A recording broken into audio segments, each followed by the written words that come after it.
Welcome, welcome, my financially intentional people.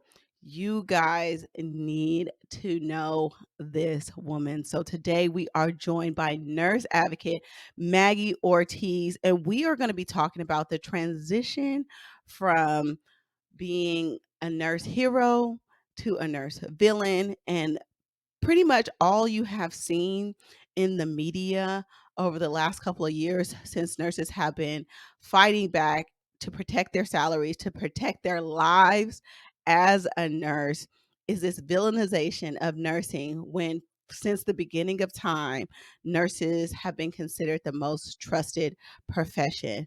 But Maggie has always worked in the shadows of nursing, working with the board of nursing because she has helped a lot of nurses who have gotten themselves in trouble come out on the other side. So I'm going to turn the mic over to Maggie and she will explain to you her background, how she got into this, and what she has seen over the last couple of years in nursing. And what does this have to do with finances? This affects our pockets in a major way. So even if you're not a nurse, this is still going to be a good episode for you because it's about advocacy and protecting yourself.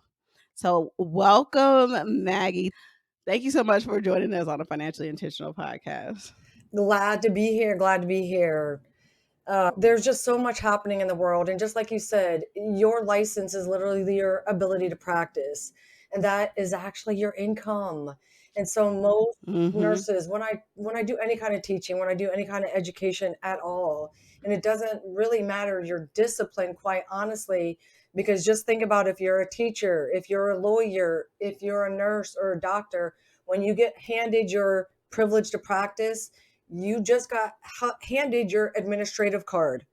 So that puts you under administrative law, a different type of law than civil or criminal. But we have seen nurses, right, all over the media in all three of these courts. That is your ability to practice, that is your livelihood. And that is a big deal. So how did you get started working with nurses? And well, let's start with your background as a nurse and then talk about how you started helping nurses. So I've been a nurse for 23 years, all pretty much critical care. My started in the ICU. I had my ADN first. I was an ADN nurse for 17 years. Spot on. Anyone, mad respect for associates nurses. The bulk of your education is in associates. I'll leave that alone. So practice for 17 years, ICU, the emergency room, pre-op, PACU, endoscopy, interventional radiology, Cath Lab, and electrophysiology. Along with that, doing just like most of us do, maybe some local agency. I've done travel contracts, freestanding emergency rooms, day surgeries, the normal things I think that we all kind of transition out and do. When I had been a nurse for about 15 years, was at a freestanding emergency room, just like tired, like everyone else. I started messing with my hours and scrolling through looking for jobs. And I think it was even on LinkedIn, there was a job for a nurse investigator 4 at the Board of Nursing. And I was a policy person. I did like policy. That's just how I was driven. I was like, absolutely. Interviewed. It is a rigorous interview because they do need to know that you're basically going to be able to sanction your own, right? So they need to know that you can be unbiased. Got the job. I was there. I only stayed for about 6 months. I learned stuff there that I did not know existed. Like, I don't feel like they extend nurses due process. I am not the only one who feels like this. I do not stand alone. And so, what does that mean? Like, why should a nurse have to respond to allegations within 30 days and all that nurse has is literally 2 or 3 sentences? On or about this date at this time, you were employed here and this is what you did. Go. No, you shouldn't be responding to that until you have your full and complete file. And meanwhile, these people have lawyers, they have litigate they have people like you that are investigating. And so it's like one against a whole system and you're expected to respond at the same level that they it would come at you with, and it's so unfair.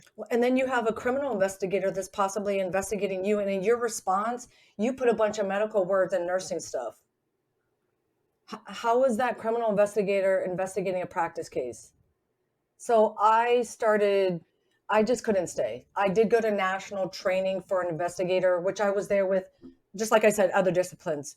People who are going to go back to PT, OT, MD, same thing. Everyone goes to the same national training. So I did that, but I was seeing things there that I had concerns about. For me personally, morally and ethically, I couldn't stay.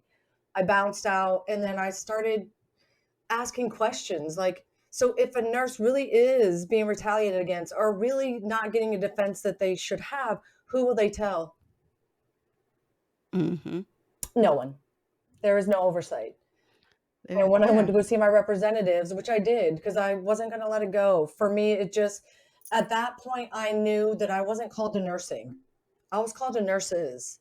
I wasn't like a Mm. baby or, everyone has their own nursing story. I wasn't like a teenager or, a child. Like, I want to be a nurse. That wasn't it for me. I got pregnant at a young age. I left home at a very young age. I was going to join the Air Force. I was in ROTC, all Mm. of it. I did all of it. And then they were like, just sign right here, your child away. And I was like, nah, stop it. No. And I started school. And then I just decided along my journey, my grandmother was at the Cleveland Clinic, one of 18 people ever diagnosed. And my cousin was an ICU nurse. And I was like, no, this is what I'm going to do.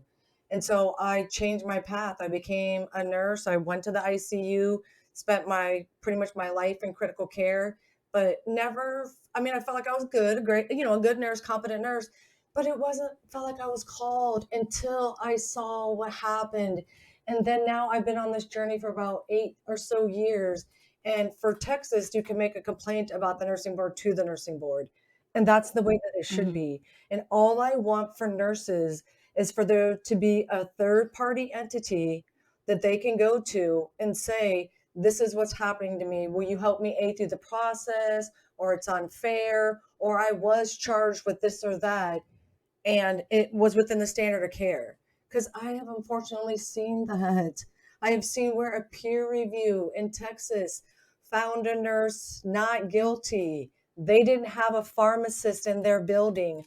The pharmacist tech, this is at a chemo place, self-reported a medication error, and they were friends. It's just a small place. The next day, she self-reports it. They report the nurse, not the pharmacy tech. It gets worse. When it does get investigated, there is no pharmacist. The pharmacy tech is not verifying this with a telepharmacist, which is legal. They can watch them mix it under the hood. They can show them the vial. They mix it under the hood, whatever their process is, but it doesn't involve us. It doesn't have anything to do with us, like, She got punished. yeah, that I'm blown She got away because sanctioned. okay, but that's because the nurse had the license. A pharmacy tech is technically a And certification, they do go by the right? pharmacist, but how about the organization that didn't have a pharmacist? I don't understand. So who was supervising the pharmacy tech? And there's the question. And there it is. No one. Like, I don't get it. Like, you can't, like, a pharmacy tech can't prescribe. A pharmacy tech So is had an only there order, to but wasn't having anyone watch them verify or mix the drug. No one. right, I get it, but okay, that's why there's a pharmacist, right? That is the doctor that does the due diligence. Because I know a doctor can put in an order and pharmacy would be like, hold on, this is contraindicated, like this patient can't have this, like this is what we're gonna offer instead. There's checks and balances in the medical system that have to be withheld. And so it sounds like this organization was making this nurse a scapegoat for something that they didn't have in place so that they wouldn't get in trouble. But this happens all the time, you guys, and that's why you have to learn how to protect yourself. It is a scary world out there. Because again, it's an organization who has lawyers and a big team. This was a part of a big Yep. group. And again, it got to the point where this Mm. nurse was just, and I've seen it, and I'm not faulting any nurse, right? I never shame a nurse. It's exhausting emotionally, financially. And she was just done at the end of it. She was just like, I'm done. It was like 2 years of her life. She was like, I don't understand. How is it that they don't see this? I don't understand. Because is it not on their responsibility to say, hold on, where was the pharmacist? Because the pharmacy tech self-reported, and then she should be investigated by her board because she's tied to a pharmacist. If there's not, then why isn't there a criminal even conduct open against that organization for not having a pharmacist on staff, because you know what they have on staff now? A pharmacist. Of Yes, pharmacists. They have to. correct. I mean, and that's the thing, like, it's like people do a lot of things, and they just do it anyway and then ask for forgiveness later, and then wait until they like, basically wait until they get in trouble to put these things in place. So then again, I heard a nurse saying that in a small rural community, knowing this case here, not necessarily, it doesn't matter the state to me. Telling me in a Mhm. rural community after 3:30 p.m. on Friday, all the way till Monday, where they have laboring moms, they're mixing up epidurals. Now, mixing up a drip is Uh-uh. way different than mixing up an epidural. You got, and not only that, what anesthesiologist would let you hand them something? Oh no, I'm going to go mix this up. Not under a hood. I don't know how to do it. No Mm-mm, way. And most nurses mm-mm, don't know. And I just read mm-mm. this on TikTok. I read to them what it says about what we're allowed to do in the pharmacy, because there are rules. Can we be taught things? Yes, for sure. But if you don't have your boxes checked off and you're doing something, but you can be for sure, I'm never mixing up an epidural. Stop it. Never. No. I don't even mix pit. Like, there was No. a day that they used to try to make us mix Pitocin. Like, no, the pharmacy can do it. I will take it. The thing is, we know medication doses, we know all these things. The problem is in labor and delivery, things are going really, really fast. There's usually a lot of hands in the room and things get mixed And up. there's Now, no I'm a labor statute of and limitation in the, so you wanna talk about a yeah, unit, there's no statute of yeah. limitations in labor and delivery. Say that again. Other cases, if someone dies or has a bad outcome, there's gonna be a statute of limitations. You know where there's not? Labor and delivery, because you have a child involved. Right, and that child, sometimes things don't show up until the child gets older, and so they need to have an open period of investigation where they can go back and be like, "This kid in high school is not functioning properly." They can relate that back to birth trauma, and so that's why we have to be careful, but the thing is that things happen so fast. It's like, when you're responsible for administering medications that can be super high risk. First of all, your epidural goes into your epidural space in your back, which means that it goes systemically through your nervous system. And so There I it have seen is.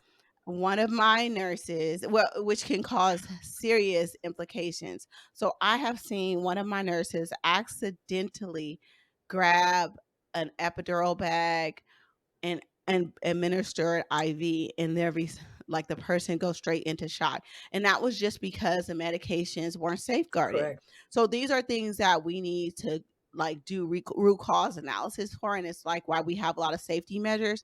But one of those safety measures is we do not mix our medications. Yes. And that's what I say. Leave your ego at the door. Same with the Cath Lab. Yeah. I work in the Cath Lab, the emergency room. I've been on rapid response and code teams. You know what I like when the pharmacist is there? I'm not mixing up drips.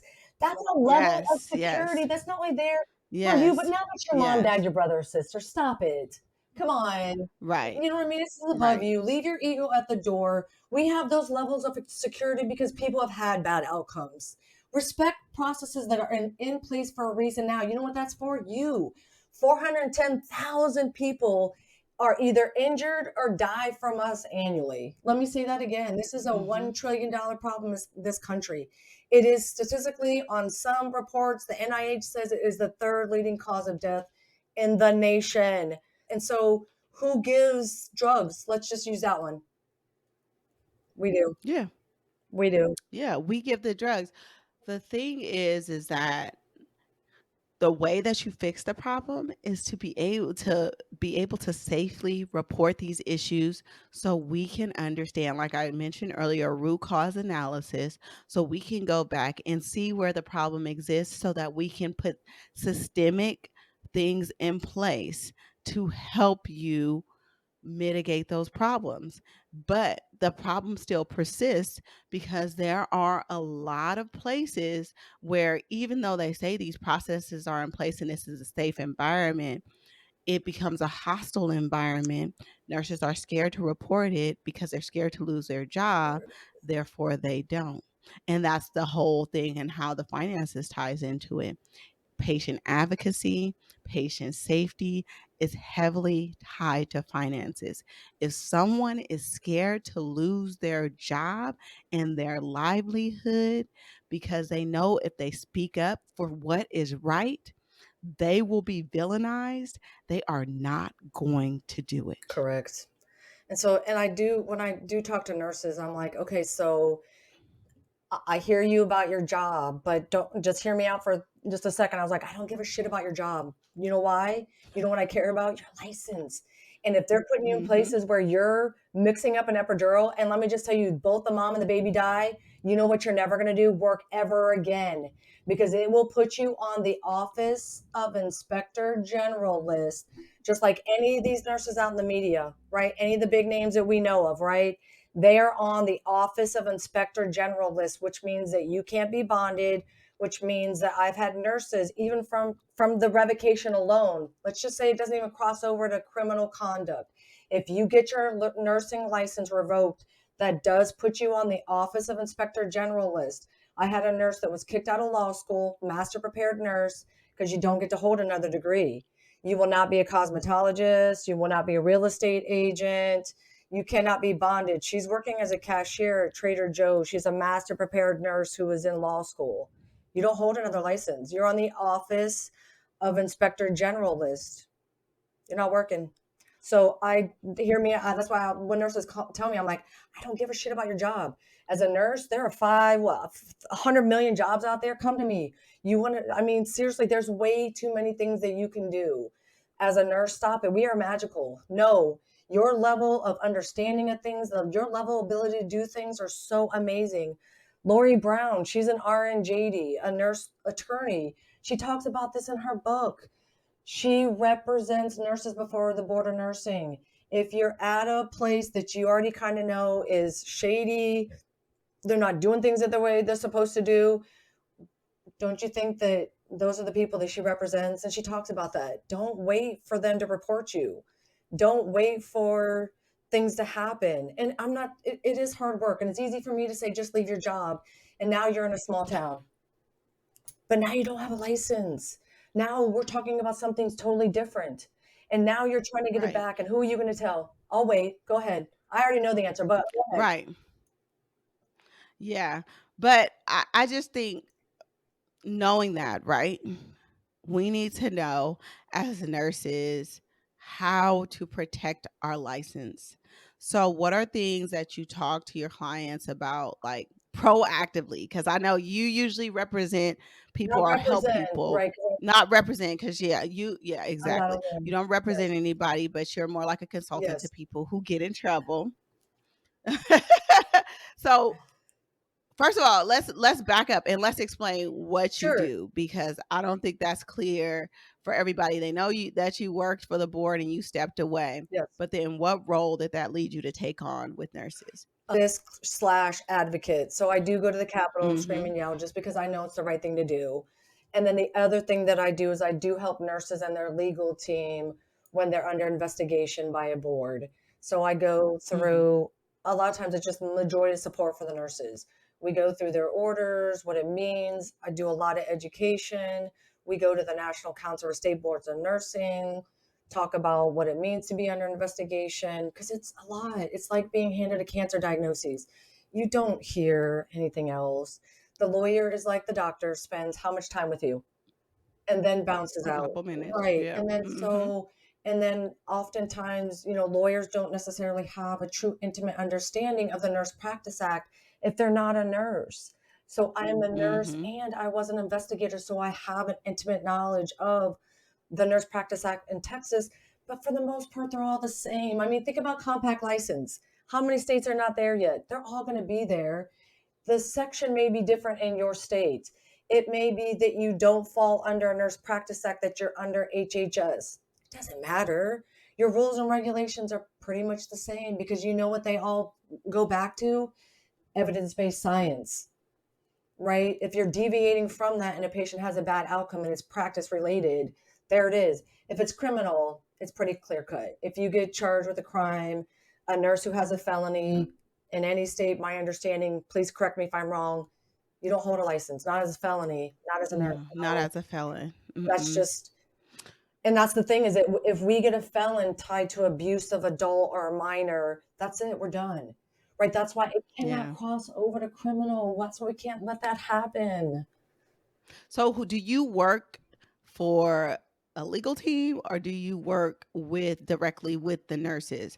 So, like, if a nurse were to get in trouble with the board, how do they get in contact with you? How do they start working with you? Sure. So I have a website, advocatesfornurses.com. All my handles are the same, nothing crazy. I keep it all Advocates for Nurses. I'm on every platform. Email me, text me. My phone numbers are all out. My phone number's out there. So you can reach out to me. I have had also administrative firms reach out to me to hire me officially as the expert. So I've been an expert for a nurse and testified for a nurse, done helped with their rebuttal, their response, using my expert knowledge, just like I would in the civil world. I've been a civil expert as well. I do not do that any longer. That's kind of how. So this is the thing. This is why I wanted to clarify, Yes, because ma'am. usually legal teams have nurse experts, Yes, nurse legal consultants on their team, but they're usually for like the boards or the people that are pressing charges against them. They're not there for the nurses. Like, they're there because, like, for example, if I was an OB legal nurse consultant, because I know how to scrutinize those charts for errors. So they're there to point out on the litigant side against you, and so that's why I want to clarify, you don't work on that side. You work on the side of the nurses to advocate for them correct. with all of your Correct. expertise. And again, there are nurses that A, don't do anything, and or B, who they did. They violated HIPAA. They gave a wrong medication. No one's perfect, right? But it's understanding. So what are my rights?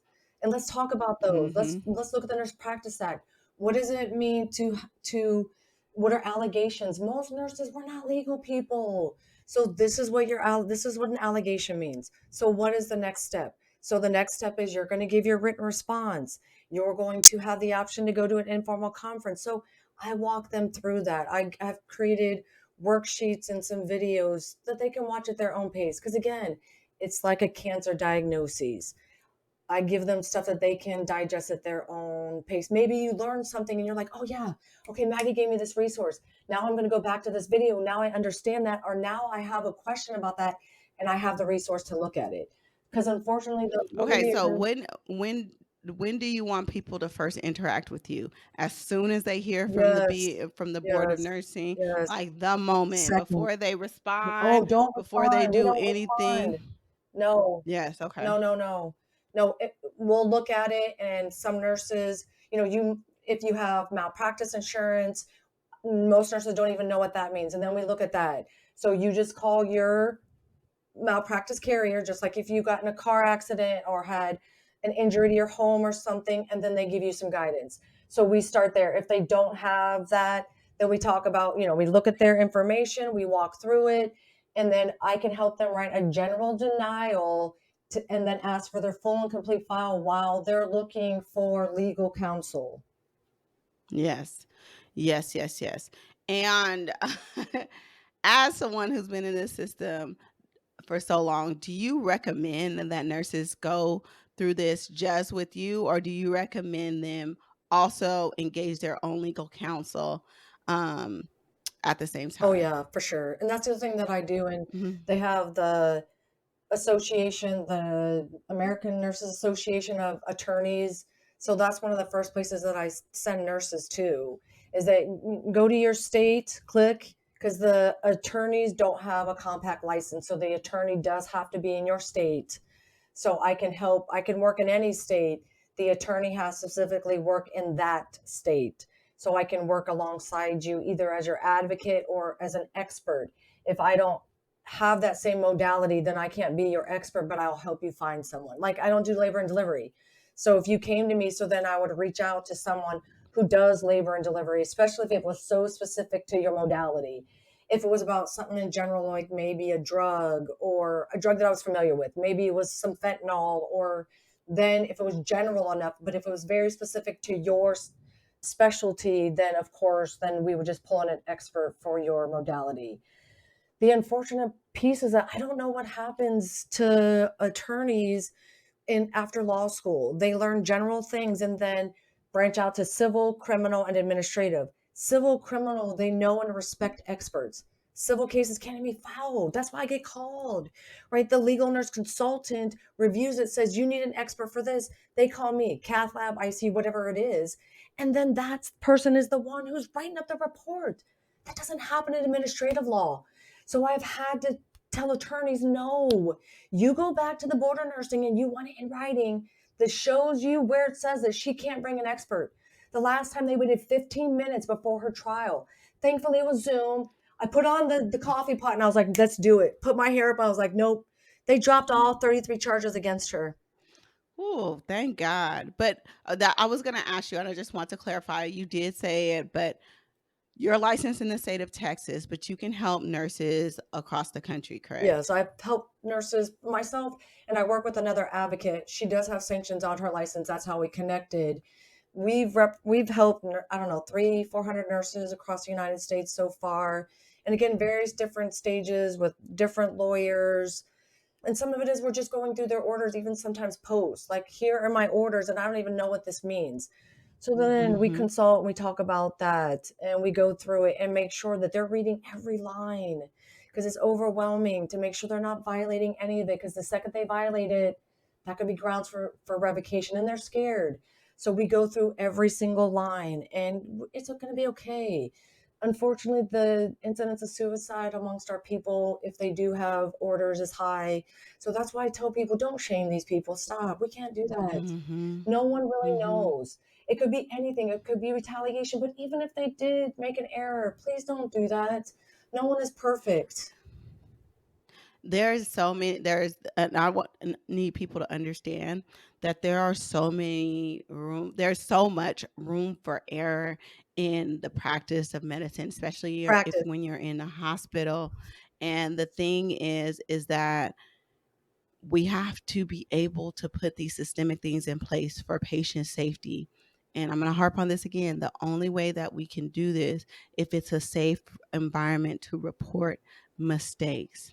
And if it's not a safe environment to report mistakes, those mistakes are going to happen over and over again. And I know I have been in on both sides of the fence, it's not, sometimes it's not even organization based. It could just be your leadership team based and how your leadership team operates. So I don't want people to think that this hospital is worse than the other. It's usually not that. It's usually down to the level of your department I leadership, agree. how safe you feel reporting things. And so we know that the healthcare system is broken, but these are one of those major things that needs to be fixed. We need to have safe spaces where we can say, we are seeing this problem. The CMS report had them in place, said that a paralytic should never be searchable with a two-letter search. And there it is. Yeah, that changed practice across the country because now in all the Pixies, you can't do a two-letter search. Nothing will come out. So, but it took her to go to the criminal system. Like that should have been in place at the institutional level when it happened, and then it usually gets implemented. But because it was such an environment of hostility towards nurses. They villainized her. They put her in front of, the media, and they made an example out of her. And it's not by mistake. And I also want to talk about that because I feel like now that nurses are pushing back and saying, I'm Yep. not going to make more than somebody at Target. Nurses are having tags on their back because they are like, oh, well, you want to get paid like a living wage? Oh, now we're going to come for you. Like, how dare you? How dare you? I've heard people say nurses making a living wage is the reason why the healthcare system is broken. I'm Wow. like, That's so ignorant. actually not. Hold on, look at the Paying a nurse a CEO. living wage Paying a nurse a living wage is actually protective of the healthcare system because you get people in there that actually can advocate and will advocate and are about systemic change and are about making sure that they prioritize patient safety. So people have got it real twisted out there. And nurses have really been in the spotlight for some really negative things. And I think it's intentional. No, it is. It is. And I keep telling nurses, you keep pushing back. You keep setting your boundaries, and I'll just read to you like staffing. I tell nurses all the time. So we talk about staffing and what you can do. So let's talk about like just a little bit positive. You need to be able to use your rules and regulations. So I'll just tell you what Texas says. Now, all boards of nursing, and I feel pretty comfortable, please chime in here. I hate to say the word all, don't get involved with staffing. That's not their lane at all. But you know what they do put in place? That like 217.11 1AS talks about making a safe assignment. T is me accepting a safe assignment. So I use those. So are you Mhm. asking me to violate 217.1 AS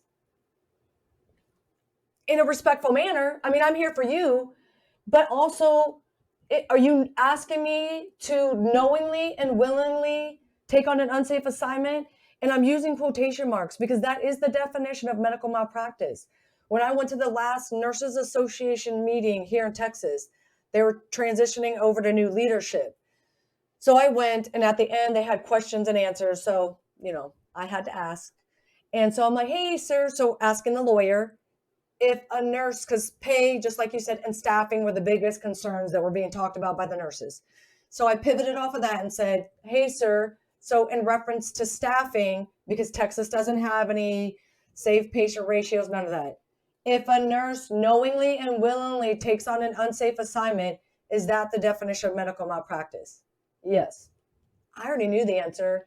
Gas Straight up and audience. down, straight up and down, but people need to hear that. Correct. People need to hear that. So I have been fortunate enough to work in California where Yes. we do have safe patient ratio. We have patient ratios in place and we have fair pay, right? We have livable wages for most places. Most unionized places have livable wages. Now you will find those spots where it's not the case, but that's few and far between.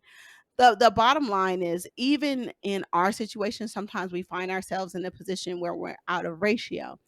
And so we have these things called ADOs, Correct. and that's assignment despite objection. So you fill that out. It's union paperwork. Your management has to acknowledge it that you're taking on this assignment. And so we have some things in place to help protect our licenses. But that is like kind of saying this is a crazy situation. We are maxed out and we are doing this assignment despite objection for the sake of being able to provide patient care. However, you are not obligated to take that There assignment. it is. You can be sent home. You can go home. You can be reassigned to another patient. Like all of these things, you can, as a nurse, if you don't feel safe in any situation, say, listen, I understand the need. I don't feel safe. I don't feel like my license will be protected. You don't even have to say that. All you have to say is that this is an unsafe assignment. And you brought out the legal code. Like I understand that. Like that's like okay. So people are going to be scared to say yes when you bring out a legal code. But the thing is that what we can do to protect ourselves is in those situations, even if you don't have ADOs, you don't have union representation, you send an email. And this is what I learned from my lawyer. You send an email and you send it to the powers that be. You send it to your management. You send it to the CNO. You send it to HR and say, hey, on this day at this time, I was asked to take this assignment. I refuse to take this assignment because I feel like it violated safe patient care. And I did not feel like I could safely take on this patient assignment. You have automatically protected yourself. And then they then have to respond and say, come back with an action step of how they could have handled that situation better or what they're doing systemically to fix that situation so it doesn't happen again. So, you know, So in the state, in a non-unionized state, or even if you are in Texas or in New Mexico and you are at a union hospital. So we had one that went union in Austin. I live in Austin, Texas. So I was asked recently if I'm at a union facility and Texas has safe harbor. Safe harbor and is a peer review process by the Texas Board of Nursing, put in place by the Texas Board of Nursing, that every organization that has more than 8 people has to have in place. It is supposed to initiate the obvious, a peer review process, not people in your leadership. There's specific rules. So you have to fill out both. If you're at a union hospital, because all the ADO does in this state, my understanding, it's something, a violation for the hospital, has nothing to do with the board of nursing. If you do not fill out the safe harbor form in Texas or in New Mexico, where the board of nursing has put that into place, and you don't utilize it, I don't know if they recognize just the ADO form. Now, I was told by a union organizer that that has nothing to do with the board of nursing. That only has to do with something to do with the hospital, their codes and all that. But I don't, I've never worked at a union hospital. That's something newer to me. I learn something from union people all the time. But now it's civil or criminal. So tell me about the So, ADA form. Do you think anyone cares? And in Texas, 1514 is a position statement that was passed in 1983 that says that I have a duty to a patient that supersedes a hospital policy or physician order. And I'm quoting that. That was because a patient came to the emergency room with chest pain. The nurse went to the ER physician, 1983. They didn't have services like we do now. And he said, we don't have anything, send him down the road. She did that. Patient had a bad outcome. Texas Board of Nursing got involved and passed that position statement. And if nurses don't know what a position statement is, that's the law for us. So it's 1514 in this state that says, and I'm quoting again, that I have a duty to the patient that supersedes the hospital or physician order. So I will be asked, so what did you do again? I'm sorry, so you accepted that unsafe assignment? I'm sorry, what? Was there a disaster? Was there anything happening? I mean, so tell me again why you did that. And now if it goes civil or criminal, I want you to go to the grocery store because that's the jury. I want you to look around because that's the people you're going to be selling your story to. Go. Don't do it. Don't do it. yeah, I don't want them representing me. I always think that all these nurses out here are overpaid. And Please. anyway, but to wrap things up, Maggie, I just want you to tell the people like how they can get in contact with you, at what point they should get in contact with you, because I know you I don't want people to wait until they are facing criminal charges or facing charges from the board of nursing to be able to know how to protect themselves. What resources do you have for those people? And then what resources do you have for people that do find themselves in situations where they have to protect their licenses? Sure. So I have a couple webinars. One of them is on our Renegade, and I'll give you that information. Very reasonably priced. You can get a CE for that. I do mentoring and coaching. I do charting classes. Those are all on my website. You just have to reach out to me. I am working on an ebook for nurses being deposed, not very long, but that's the other thing that nurses don't realize, like, or reach out to me like, oh, no big deal, I'm being deposed. I'm like, it is actually. So I talk about that. So I have charting tips, under investigation, I'm being deposed, help, I'm being deposed. So I have those resources. You can go to my website, advocatesfornurses.com. You can email me, advocatesfornurses@gmail. Yes, and All my I'll have stuff is there. all these things. Yeah, I'll have all these things in the show notes. But just the whole point of all of this is that, listen, if you are under investigation and do go through that process, you have a chance of losing your livelihood. So these are things that you need to do to be able to advocate for yourself and protect yourself.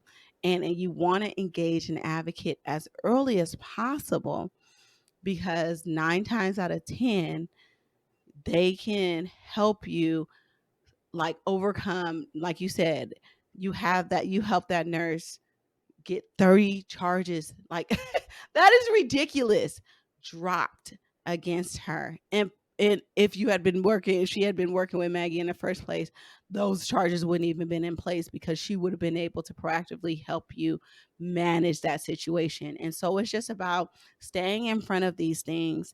It's just like anything else. We know it's out there, we know it exists.